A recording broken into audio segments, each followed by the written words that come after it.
This is Democracy Now!, democracynow.org, The War and Peace Report. I'm Amy Goodman with Juan Gonzalez.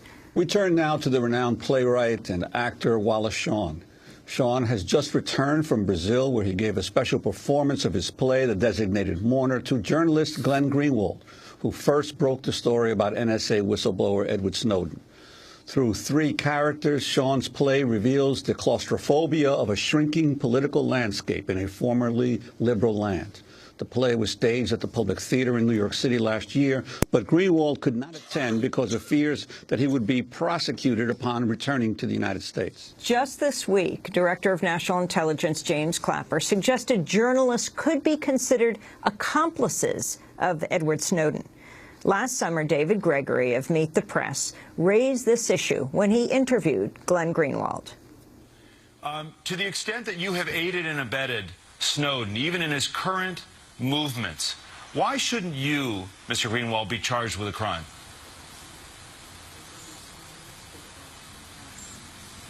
I think it's pretty extraordinary that anybody who would call themselves a journalist would publicly muse about whether or not other journalists should be charged with felonies. If you want to embrace that theory, it means that every investigative journalist in the United States who works with their sources, who receives classified information, is a criminal. And it's precisely those theories and precisely that climate that has become so menacing in the United States. That was Glenn Greenwald speaking on Meet the Press on NBC to David Gregory over the summer. Since Greenwald couldn't attend Wallace Shawn's play, The Designated Mourner, in New York, well, Wally took the play to him in Brazil to speak more about the act of artistic solidarity. We're joined by Wallace Shawn, noted stage and screen actor, mainstay on the New York theater scene, written numerous plays in addition to The Designated Mourner, including The Fever and Aunt Dan and Lemon and Oh, Grasses of a Thousand Colors. Wallace Shawn has also had celebrated acting roles in several films, including The Princess Bride, Toy Story, 1981 cult classic My Dinner with Andre, which he also co-wrote. He was also in Gossip Girl. His book of nonfiction titled Essays came out in 2009. It's great to have you back, Wally. So, talk about Brazil. Well, why'd you go there? Initially, it was just an emotional response to the fact that I'd invited this writer who I deeply admired to come and see my play. And you know, people like me in show business, we're show-offs. And I wanted him to see the play, and he kept not appearing in the audience, and eventually I realized he was not able to return to the United States because of having received the NSA papers. And on impulse, I said, well, we'll bring the play to you. And my colleagues, I went to Deborah Eisenberg and Larry Pine, who were the two actors in the play with me, and to the sound designer, and Bruce Odland, and the director, Andre Gregory, and they all said, before I'd even finished the sentence, they all are old rebels from the 60s, you could say, and immediately said, what a great idea. So we brought the whole play to Brazil, and we did it for Glenn and some people he invited. We rented a theater, and our lighting designer, Jennifer Tipton, talked to the people in Brazil, and we did the complete version of the play. Because, you know, you can't email a play. A play is not the script of a play. You can't send that in the mail, or, you know, if you want to show somebody a play, that's what you have to do. So it was a gesture of expression of respect for the fact that he did what we all should be doing. He's risked his neck. He's risked his physical security and freedom And the choice of the play, Designated Mourner, the reason of its relevance to our time, because the play has been out now for more than a decade, right? Yes. Well, it happens to be a play that is on the subject of speaking out, in a way.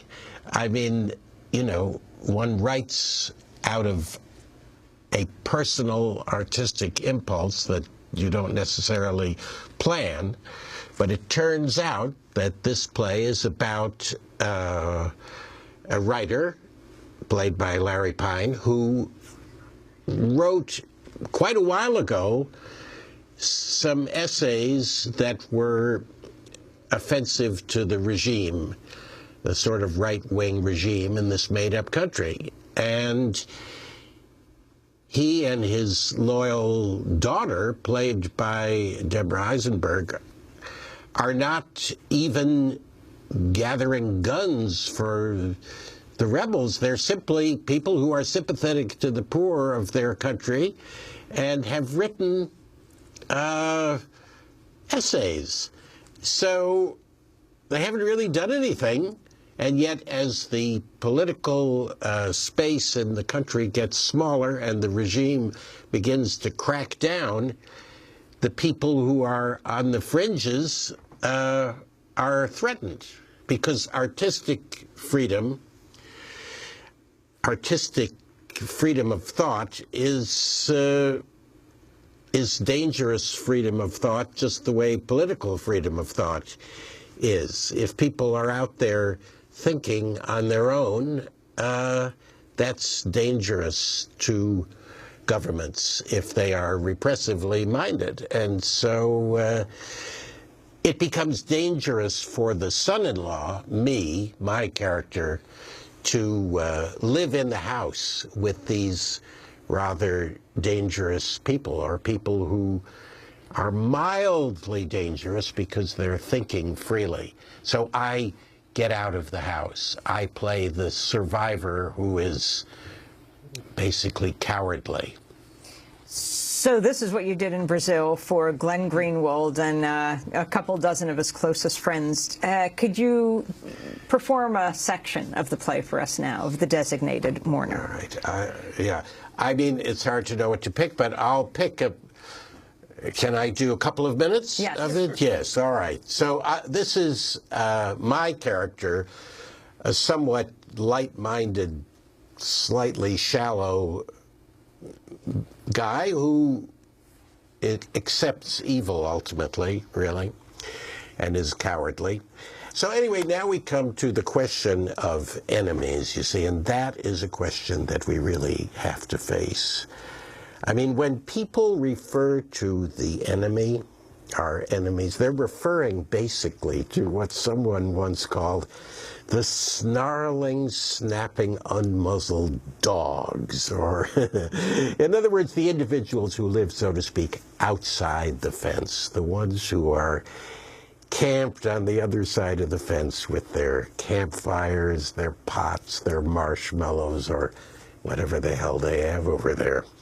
In other words, you see, if you look at the world as a whole, actually, most people in it are the ones we can only refer to rather nervously and gingerly by means of those terribly melodramatic and almost hysterical words like wretched, miserable, unfortunate, desperate, powerless, poor. That's a very sympathetic one. Or in other words, they're people, God bless them, who simply have no resources of any kind at all. And these particular people, and you know, God knows why, they just don't like us. They don't like us. They simply don't like us. So it's not hard to see what'll happen one day. There's the majority, them, the minority, us, and the way they feel about us. Great dislike. Very, very great dislike. So enemies are not exactly imaginary beings. They're very, very real. But I'll tell you something interesting about enemies. You see, at least this is how I feel about it. I'm sure you know that rather nasty and not terribly thought-provoking old saying that the enemy of my enemies is my friend. Well, what's much more true to my sense of life is that the friend of my enemies is for sure my enemy. Even though in a funny way, my enemies themselves don't bother me that much. And at various moments, I can even work up quite a bit of respect for them, looking at it all from a certain point of view. It's that thing of people whom you actually know and with whom you actually live, deciding consciously to become the friend of your enemies that can get you really terribly upset, because your enemies are trying, after all, very hard to kill you, no matter what you may happen to feel about them. And this is where things with my wife and my father-in-law really became so difficult, because they'd worked themselves around to being so horribly appalled by the selfish rich people with bad taste whom they saw encroaching everywhere on their perfect existence, that they ultimately decided that the people whom they actually ought to like were, yes, that's right, precisely the ones who were sitting around making plans to slice our guts out, or in other words, to perform that gesture cleverly referred to by our enemy-loving writers as the disemboweling of the overboweled. Wallace Shawn performing the designated mourner, and he performed that for Glenn Greenwald in Brazil. Will you be going to Russia to perform it for Edward Snowden? Well, I don't know him, you know. We're not... Glenn, I know a little bit. Well, Wallace Shawn, thanks so much for being here. Obie award-winning playwright, noted stage and screen actor, a mainstay on the New York theater scene. That does it for the broadcast. Democracy Now! Is produced by Mike Burke, Renee Felsen, Ramin Sheikh, Steve Martinez, and Marco Penny, Masood Ravi, Karen Dita, Gazder, Amy Littlefield, Jaime Goodman, Juan Gonzalez. Thanks so much.